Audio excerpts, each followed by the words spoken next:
Chapter 12 of the Book of Camping and Woodcraft, a Guidebook for those who travel in the wilderness. The Book of Camping and Woodcraft, a Guidebook for those who travel in the wilderness, by Horace Kephart. Chapter 12 Pests of the Woods.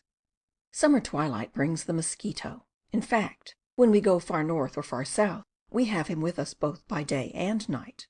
Rather, I should say that we have her, for the male mosquito is a gentleman who sips daintily of nectar and minds his own business, while Madame, his spouse, is a whining, peevish, venomous virago, that goes about seeking whose nerves she may unstring and whose blood she may devour.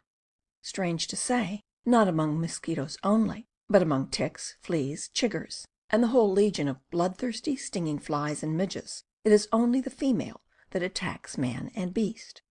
Stranger still, the mosquito is not only a bloodsucker, but an incorrigible wine-bibber as well.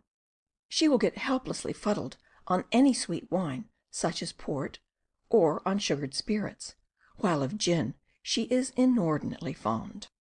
Such disreputable habits, the querulous sing-song, the poisoned sting, the thirst for blood, and the practice of getting dead drunk at every opportunity, are enough of themselves to make the mosquito a thing accursed. But these are by no means the worst counts in our indictment against her.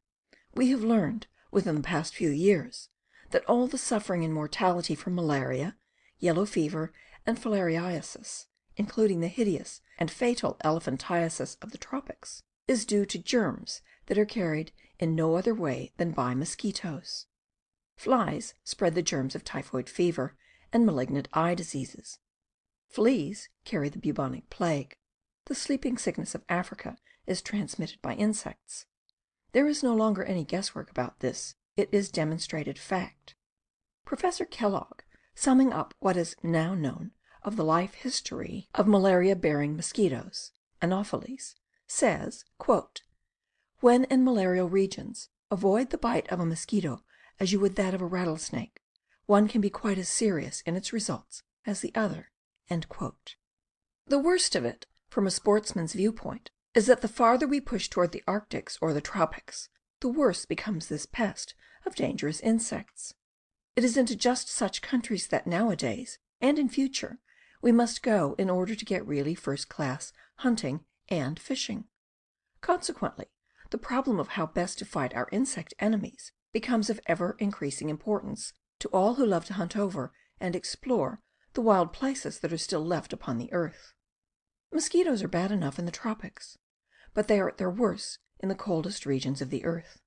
Harry de Wint reports that at Verkhoyansk, in Siberia, which is the Arctic pole of cold (where the winter temperature often sinks to -75 Fahrenheit, and has been known to reach -81°), the mosquitoes make their appearance before the snow is off the ground, and throughout the 3 summer months make life almost unbearable to the wretched natives and exiles. The swamps and shoaly lakes in the surrounding country breed mosquitoes in such incredible hosts that reindeer, sledge dogs, and sometimes even the natives themselves, are actually tormented to death by them.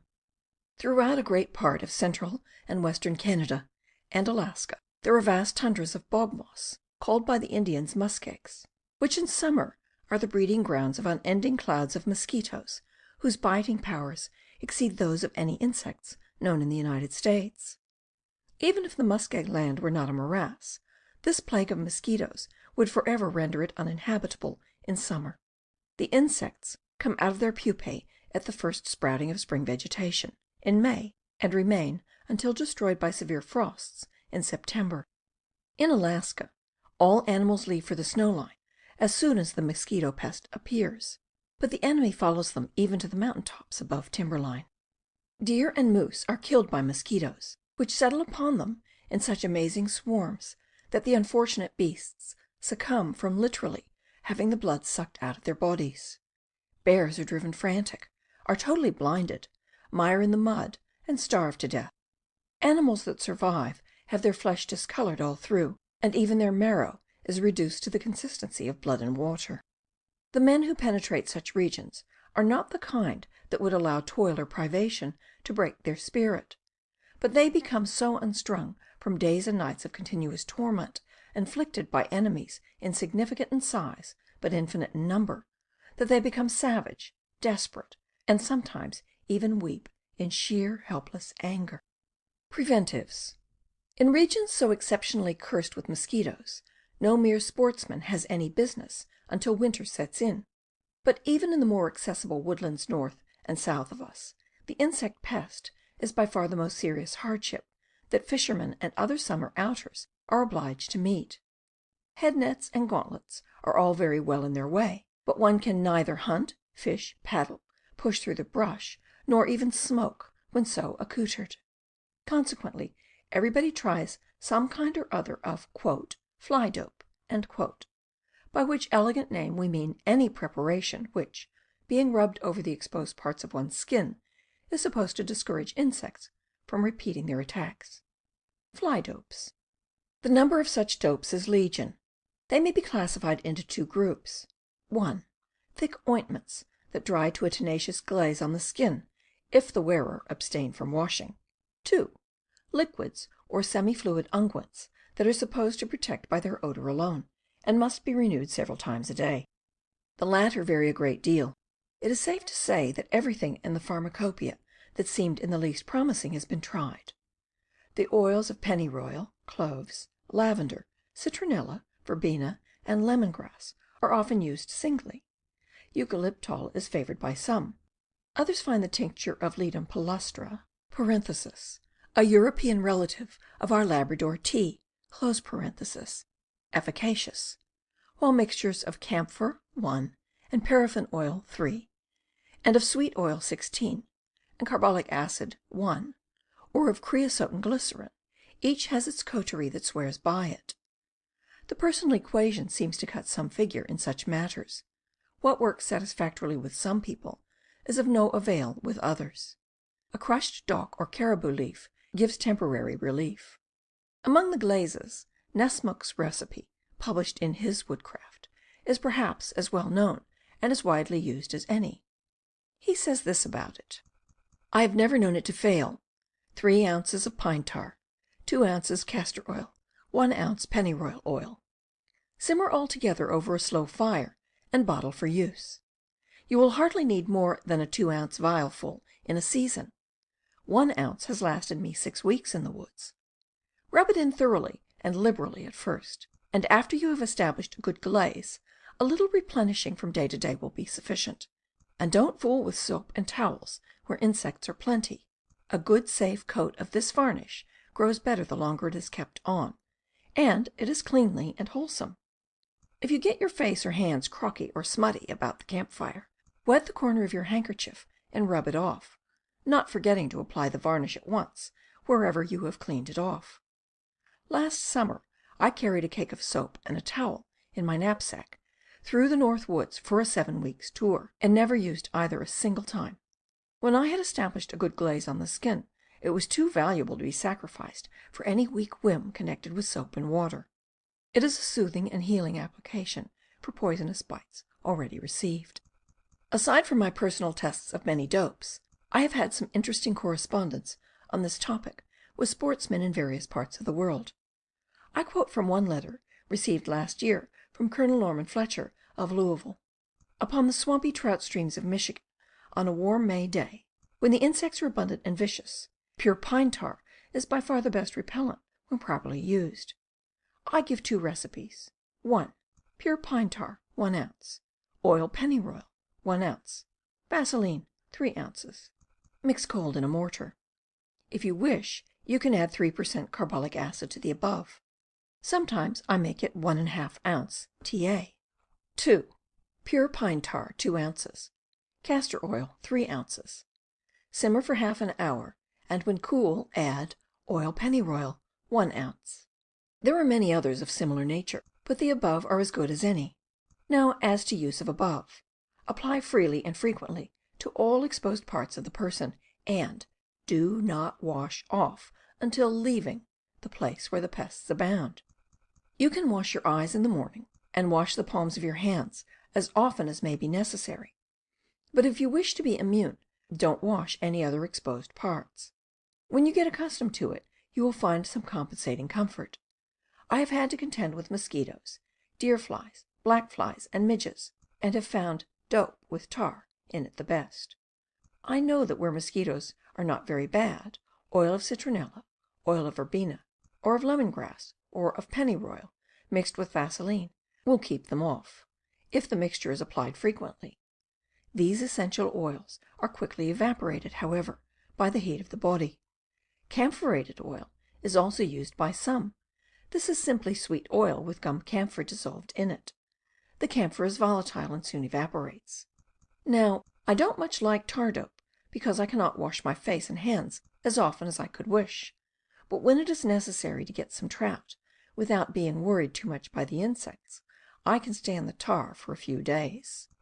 The fruit of my own experiments thus far is that tar dopes are the most effective ones in comparatively cool climates, but that they are of little avail in hot countries, because when one perspires freely, both by day and night, there is no chance for a glaze to be established. Fleas. In the high mountains of North Carolina and adjoining states there are no mosquitoes, at least none that sting or bite. But if a man sits down on a log, it may be 5 miles from any house, the chance is good that he will arise covered with fleas. I have been so tormented by these nimble allies of old Recce, when spending a night in a herder's cabin on the summit of the Smokies, that I have arisen in desperation and rubbed myself from head to foot with kerosene. That settled the fleas, and almost settled me. Here I may offer a bit of a discovery, not copyrighted, that I believe is new. Fleas can't swim. When you catch one, don't try to crush him or examine him, her I should say, but keep a tight grip until you get your thumb and finger into some water, then let go, and she will sink and drown, and go to meet her reward, which, let us hope, is a warm one. Blood-sucking flies. In northern forests we have several species of flies that attack man.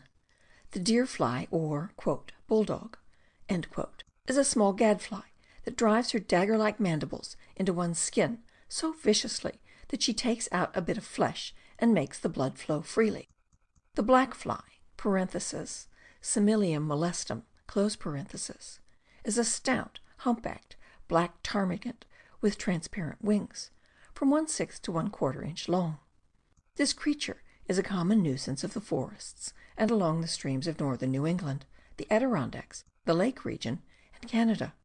She keeps busy until late in the afternoon, poisoning everything that she attacks, and raising a painful lump as big as a dime at every bite. Closely related species are the buffalo gnat and turkey gnat of the South, which sometimes appear in incredible numbers, driving animals frantic, and setting up an inflammatory fever that may prove fatal. Black flies and their ilk are easily driven away by smudges. Blowflies. Worst of all flies, though fortunately rare in the north (it has been known to reach Canada), is the screwworm fly (Compsomia macellaria), a bright metallic green insect with golden reflections and 4 black stripes on the upper part of the body. This is a blowfly which has the sickening habit of laying its eggs in wounds, and even in the nostrils of sleeping men. Several fatalities from this cause have been reported in our country. They have been much more numerous in South America. The gusanero of tropical America is described by a traveller as "a beast of a fly that attacks you, you know not when, till after 3 or 4 months you know that he has done so by the swelling up of the bitten part into a fair-sized boil, from which issues a maggot of perhaps 1.5 inches in length." Another Amazonian fly of similar habits is the birni, whose larva generates a grub in one's skin that requires careful extraction, lest it be crushed in the operation. "And then," said a native, "gentlemen often go to o outro mundo," the other world. The motuca of Brazil has ways similar to those of our black fly, and like it can easily be killed with one's fingers. Pests of the tropics. While I am on this topic, I may add a little to the contentment of those outers who are unable to seek adventure in faraway lands, but must needs camp within 100 miles or so of home, if I transcribe from the pages of a well-known naturalist the following notes on some of the impediments to travel in the tropics. But the most numerous and most dreaded of all the animals in the middle Amazons are the insects. Nearly all kinds of articulate life here have either sting or bite. The strong trade wind keeps the lower Amazons clear of the winged pest, but soon after leaving Manaus, and especially on the Marañon in the rainy season, the traveller becomes intimately acquainted with half a dozen insects of torture. 1. The sanguinary mosquito. There are several species, most of them work at night, but one black fellow with white feet is diurnal. Dr. Spruce experimented upon himself, and found that he lost, by letting the bloodletters have their own way, 3 ounces of blood per day. The ceaseless irritation of these ubiquitous creatures makes life almost intolerable.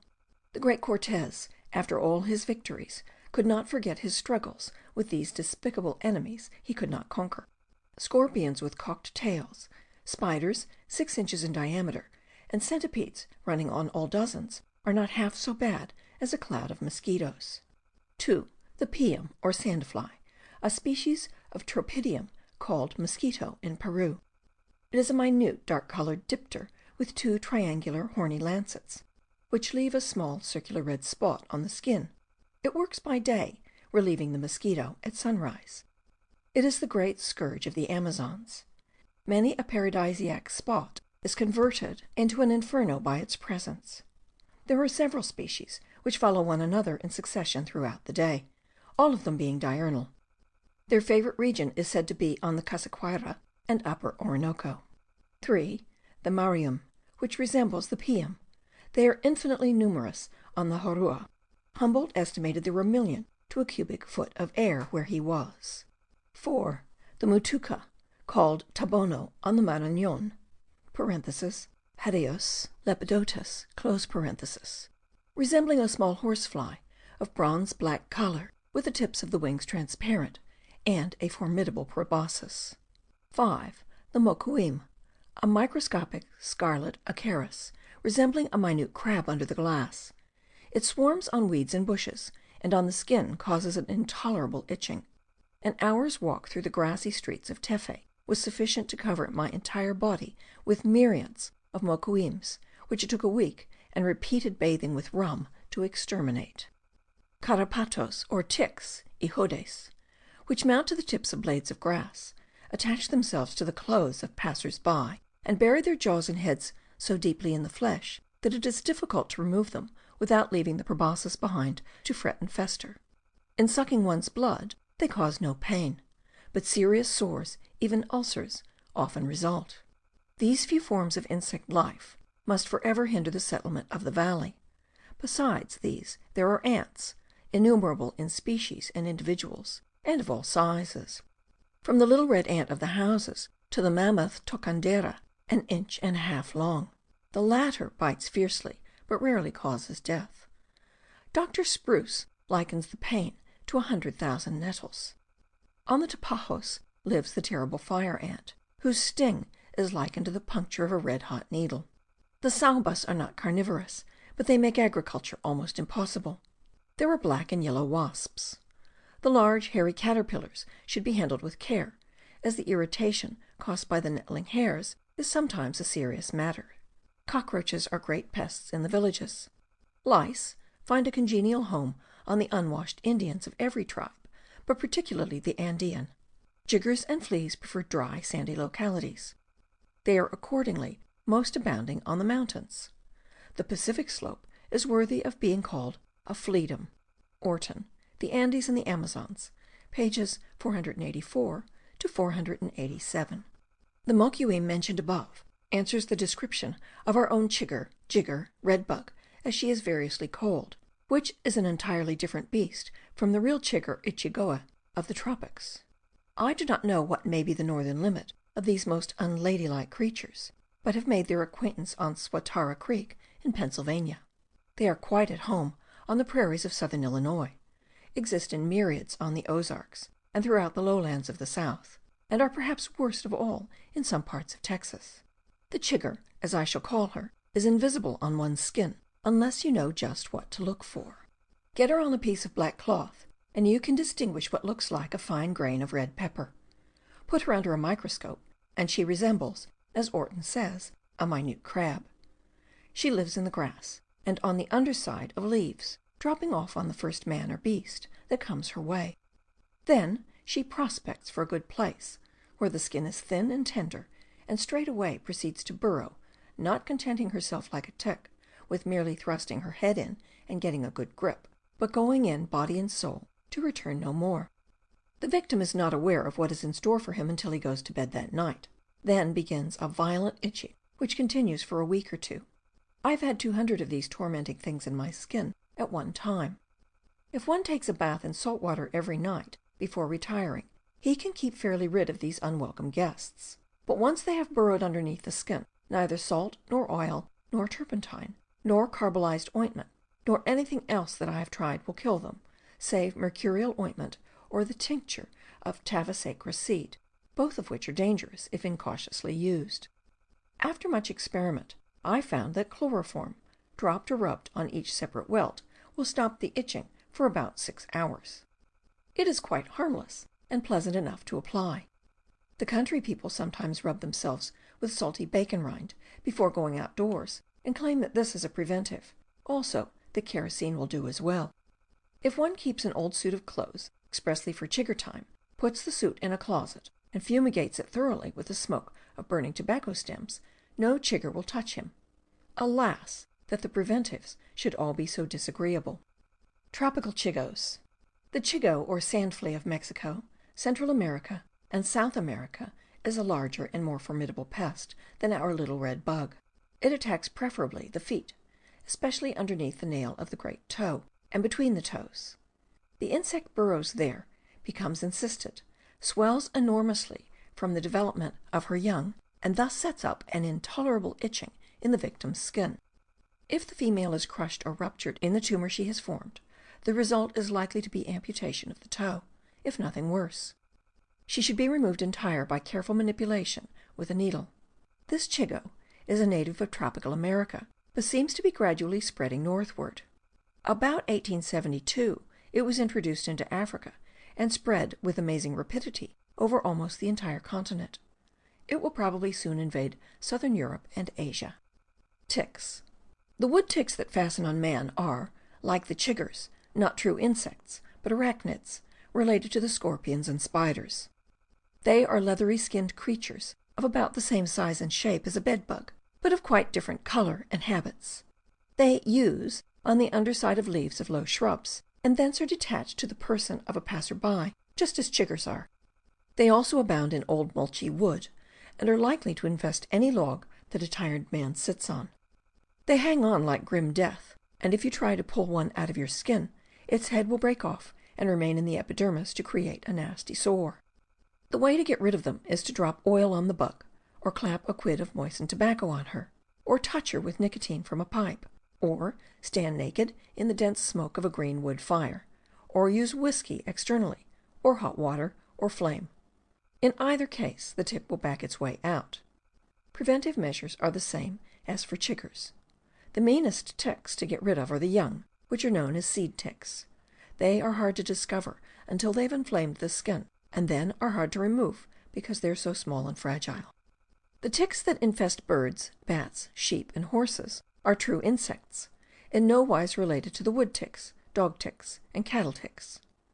The cattle tick is responsible for the fatal disease among cattle that is known as Texas fever. Punkies. The punky, or "no-see-em," of the northeastern wildwoods, and her cousin, the stinging midge of western forests, are minute bloodsuckers that, according to my learned friend Professor Comstock, live under the bark of decaying branches, under fallen leaves, and in sap flowing from wounded trees. With all due deference to this distinguished entomologist, I must aver that they don't live there when I am around. They seem particularly fond of sap flowing from wounded fishermen. Dope will keep them from biting you, but it won't keep them out of your eyes. Punkies are particularly annoying about sunset. Oil of citronella is the best preventive of their attacks. Insects in camp. If you want mosquitoes to leave your tent in a hurry, explode a little black gunpowder in it. Burning insect powder in the tent is also effective. but it is not so prompt nor so sportsmanlike. The best way, though, is to keep them out from the first, by the device mentioned in White's book, The Forest. Have an inside tent of cheesecloth, which is hung up out of the way in the daytime, and can be dropped and made snug all around the bottom before you turn in. If ants are troublesome about a permanent camp, pour kerosene on their runways.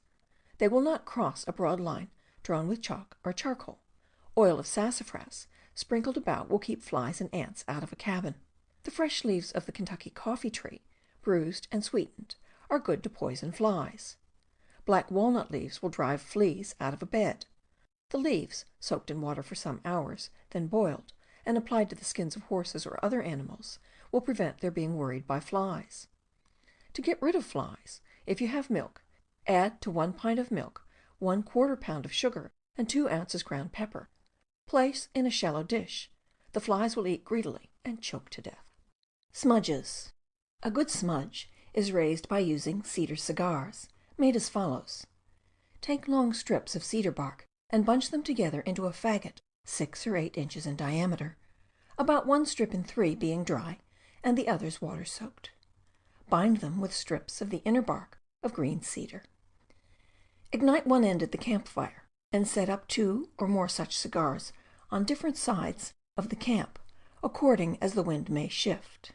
Punky wood piled on a bed of coals is also good. The ammoniacal vapors from a smudge of dried cow dung is particularly effective. I have elsewhere referred to smudges made of dried toadstools. These are particularly repellent to punkies. A toadstool as large as one's 2 fists will hold fire for 6 or 8 hours. A piece of one can be carried suspended by a string around one's neck, the burning end out. If the fungus is too damp at first, it can soon be dried out before the fire. The pain or itching caused by insect bites is quickly relieved by rubbing the spot with a lump of indigo, or by touching it with glycerin or ammonia, or by rubbing a bit of raw onion over it. Scorpions. Scorpions are not uncommon as far north as Missouri. I often used to find them in the neighborhood of St. Louis, little red fellows about 4 inches long. In the southwest, where they abound, they grow to a length of 6 or 7 inches. They hide by day under flat rocks, in dead trees, and in moist, dark places generally, and do their foraging at night. They are very belligerent, always fighting to the death. They carry their tails curled upward and forward, and can only strike upward and backward. They are sometimes unpleasantly familiar around camp, especially in rainy weather, having a penchant for crawling into bedding, boots, coat sleeves, trousers legs, etc. The sting of a small scorpion is about as severe as that of a hornet. That of a large one is more serious, but never fatal, so far as I know, except to small children. After a person is stung a few times, he is inoculated, and proof against the poison thereafter. If you get stung, take a hollow key or small tube. Press the hollow with force over the puncture, causing the poison and a little blood to exude. Hold firmly in place for several minutes, and, if the scorpion was a large one, you have a good excuse for drinking all the whiskey you want. Ordinarily, a quid of moist tobacco, locally applied, eases the pain and reduces the swelling. Tobacco juice, by the way, is fatal to scorpions, tarantulas, and centipedes, and will set a snake crazy. Tarantulas. I first witnessed the leaping powers of a tarantula one night when I was alone in a deserted log cabin in southern Missouri. The cabin had not been occupied for 15 years, and there was no furniture in it.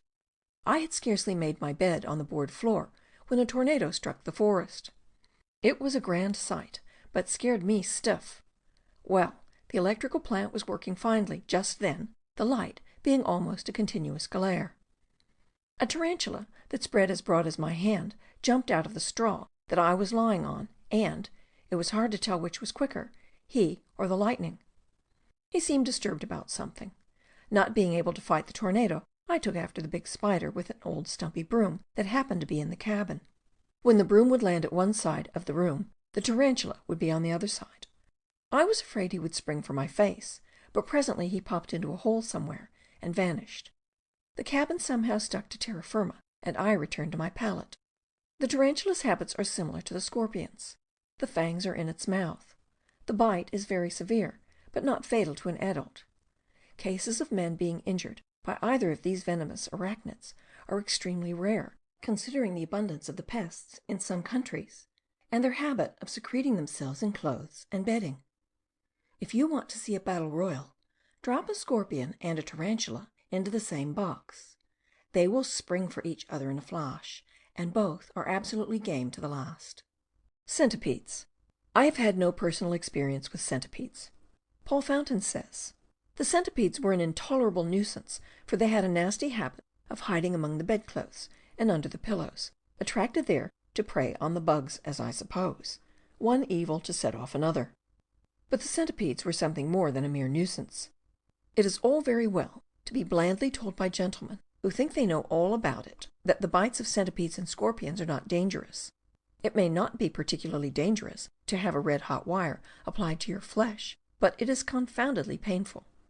Yet that is to be preferred to a centipede bite, which will not only make you dance at the time of the infliction, but leave a painful swelling for many days after, accompanied by great disturbance of the system. End of chapter 12. Read by Gail Timmerman Vaughn.